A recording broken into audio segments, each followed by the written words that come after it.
Hello all welcome back to my channel. അപ്പോൾ ഒരു ചെറിയ മിനി വ്ളോഗ് കണ്ടാലും എന്തൊക്കെ കഴിച്ചു എന്നുള്ളത് മാത്രം. വോട്ട് ഐ ഈറ്റിൻ്റെ ഡേ എന്ന് ഞാൻ സ്പെസിഫൈ ചെയ്യുന്നില്ല, എന്തൊക്കെ കഴിച്ചു എന്നുള്ളത്. അപ്പം ഞായറാഴ്ച ഒരു ദിവസം പള്ളിയിൽ പോയിട്ട് വന്നപ്പോൾ ഒരു മസാല ദോശ കഴിക്കാൻ എനിക്ക് എപ്പോൾ പള്ളിയിൽ പോയാലും എനിക്ക് മസാല ദോശ കഴിക്കാൻ ഭയങ്കര ഒരു പൂതി കേട്ടോ.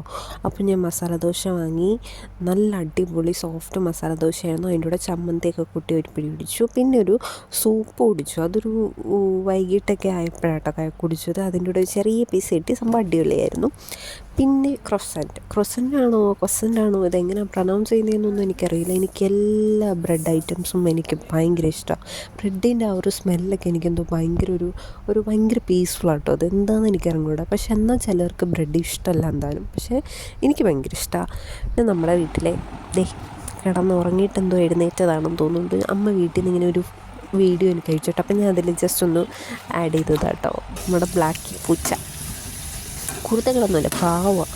പിന്നെ ഞാൻ കുറച്ചൊക്കെ കഴിഞ്ഞപ്പോൾ നെയ്ലേഴ്സ് എടുത്ത് ഷൂട്ട് ചെയ്തതെന്നൊന്നും എനിക്കറിയില്ല. ഫ്രീ ആയപ്പോൾ ഞാൻ ഫ്രഞ്ച് ഫ്രൈസ് ഉണ്ടാക്കി. അതൊരു പാക്കറ്റിൽ ഇവിടെ നമുക്ക് റെഡിമെയ്ഡായിട്ട് വാങ്ങാൻ കിട്ടും. അത് ജസ്റ്റ് ഒന്ന് എണ്ണ ഒഴിച്ച് ഫ്രൈ ചെയ്തെടുക്കുക.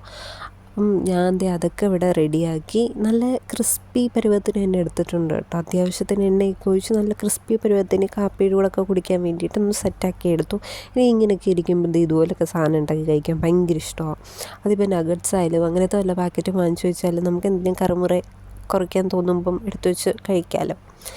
അങ്ങനെ ഞാനത് എണ്ണയൊക്കെ ഒന്ന് കുറച്ച് കിട്ടാൻ വേണ്ടിയിട്ട് ടിഷ്യൂ പേപ്പറിലൊക്കെ ആക്കി. അതുകൊണ്ടൊന്നും കാര്യമില്ല, കുറച്ചൊക്കെ ടിഷ്യൂ പേപ്പറിലാവുമെങ്കിലും ബാക്കിയൊക്കെ നമ്മുടെ വയറ്റിൽ തന്നെയായിരിക്കും പോകുന്നത്. പക്ഷെ അതൊക്കെ ഇപ്പോൾ നോക്കിയിട്ട് കാര്യമുണ്ടോ? ഇല്ല. അപ്പം ഞാൻ അതൊക്കെ ഉണ്ടാക്കി കഴിച്ചു. മയണൈസൊക്കെ ചേർത്തിട്ട് അടിപൊളിയായിരുന്നു. പിന്നെ ഞാനിത് ഈ ചോക്ലേറ്റ് കേക്ക് വാങ്ങിച്ചിട്ടുണ്ടായിരുന്നു കേട്ടോ, ഈ ബ്രാൻഡിൻ്റെ. ഇതിൻ്റെ തന്നെ വേറൊരു വാനില ഫ്ലേവർ ഞാൻ ട്രൈ ചെയ്തിട്ടുണ്ട്. സാധനം അടിപൊളിയായിരുന്നു. അപ്പം ചോക്ലേറ്റ് എനിക്ക് ഭയങ്കര ഇഷ്ടമായതുകൊണ്ട് തന്നെ ഇതും ട്രൈ ചെയ്തു. ഇതും നല്ലതായിരുന്നു.